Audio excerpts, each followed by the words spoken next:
আসসালামু আলাইকুম প্রিয় ভাই ও বোনেরা, আপনারা সবাই কেমন আছেন? আশা করি আল্লাহর অশেষ রহমতে সবাই ভালোই আছেন। আলহামদুলিল্লাহ, আমিও আল্লাহর অশেষ রহমতে ভালোই আছি। আজকে আমি তালের মিঠা দিয়ে পোয়া পিঠা বানাবো। তার জন্য এখানে আমি নিয়েছি শুকনো আতপ চালের গুঁড়া, আর তার সঙ্গে নিয়েছি আটা। আমি যতটা পরিমাণ আতপ চালের গুঁড়ো নিয়েছি ততটা পরিমাণই আটা নিয়েছি।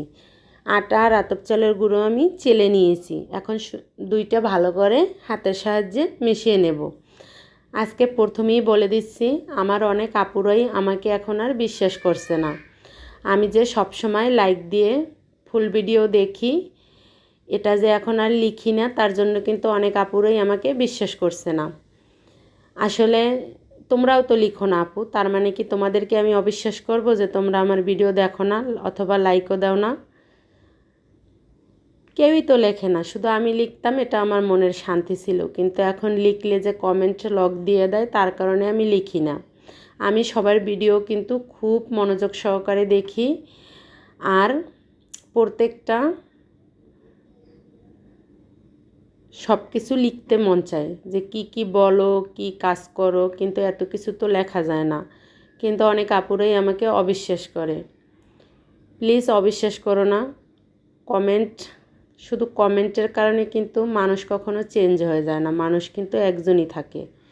আমি আগে যা কমেন্টে লিখেছি, কিন্তু এখন না লিখলেও তাই করি, এটা বিশ্বাস রেখো প্লিজ। কথা বলতে বলতে এখানে কিন্তু আমি কিছুটা কাঁচা জিরা দিয়ে দিয়েছি। কাঁচা জিরা পোয়া পিঠার সঙ্গে দিলে কিন্তু দাঁতের নিচে পড়লে খেতে কিন্তু দারুণ মজা হয়। তারপরে এখানে কিন্তু আমি তালের গুড় আর চিনি একসঙ্গে জাল করে নিয়েছি। তালের গুড়টা পরে একদম শক্ত হয়ে গিয়েছিল, তার কারণে কিন্তু জাল দিয়ে পাতলা করে নিয়েছি। আর তার সঙ্গে কিন্তু একটু চিনিও দিয়ে দিয়েছি, কারণ চিনিটা না দিলে তো মিষ্টিটা অত একটা হবে না, তার জন্য। সেটা আর দেখানো হয়নি। তারপর দেখুন, এখান থেকে অল্প অল্প করে আমি এটা মেখে নিব। স্বাদ মতন লবণও কিন্তু দিয়ে দিয়েছি। কথা বলতে বলতে সেটাও আর বলা হয়নি। মানে কি বলতাম, কিভাবে যে বুঝাইতাম যে মানুষ বিশ্বাস করে না। এখন আমি শুধু একটা কমেন্ট করে দেখে মনে করে যে আমি লাইকও দেই না, ফুল ভিডিও দেখি না।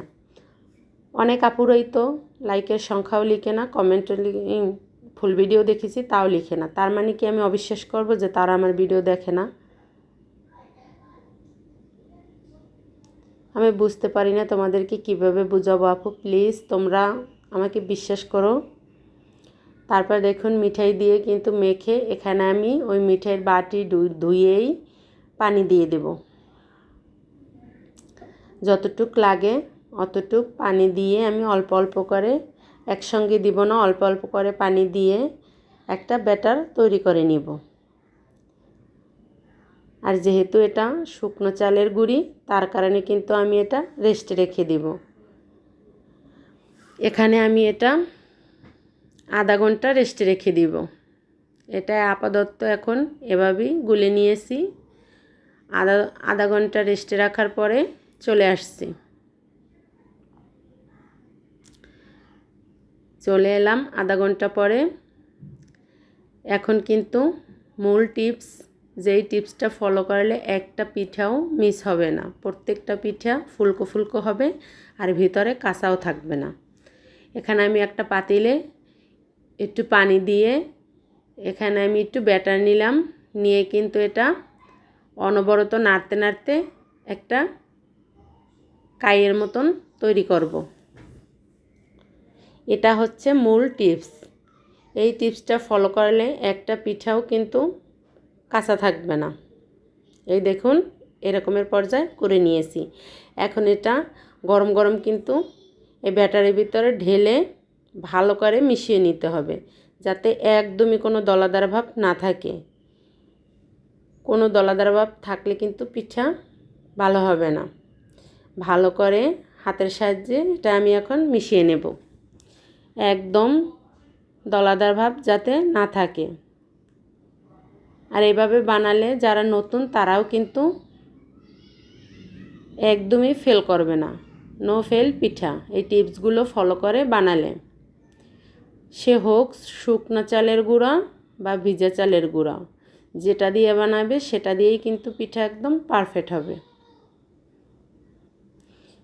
আমি কিন্তু ভালো করে মিশিয়ে নিয়েছি, একটু দলাদার ভাব নাই। তারপরে কিন্তু ভাজার জন্য চলে এসেছি।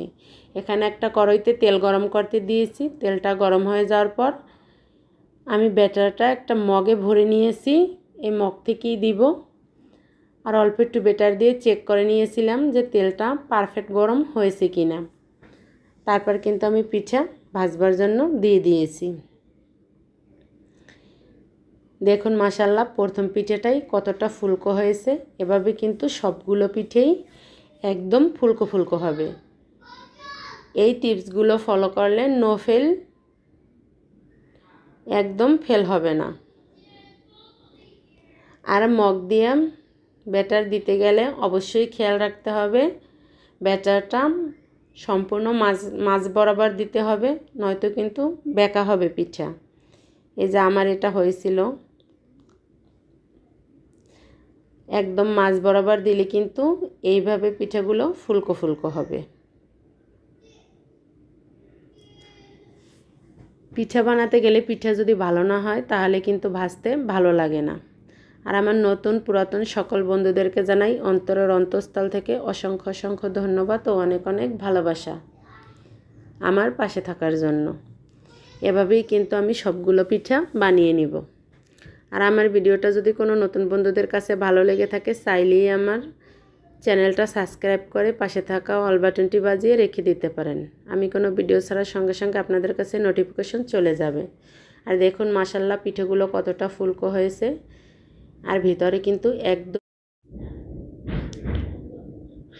প্রত্যেকটা পিঠা একদম ফুলকো ফুলকো হয়ে গিয়েছে। আর দেখুন এটা হাতের মাধ্যমে চাপ দিলেও কিন্তু বসে যায় না, আবার কিন্তু উঠে যাবে। পিঠাটা একদম পারফেক্ট মতন ফুলেছে আর নরম তুলতুলে। দেখুন আমি আপনাদেরকে একটা ছিঁড়ে দেখিয়ে দিচ্ছি। মাশাআল্লাহ ভিতরটা কতটা সুন্দর ও জালিদার হয়েছে। আবার দেখা হবে নতুন একটা ভিডিও নিয়ে। আল্লাহ হাফেজ।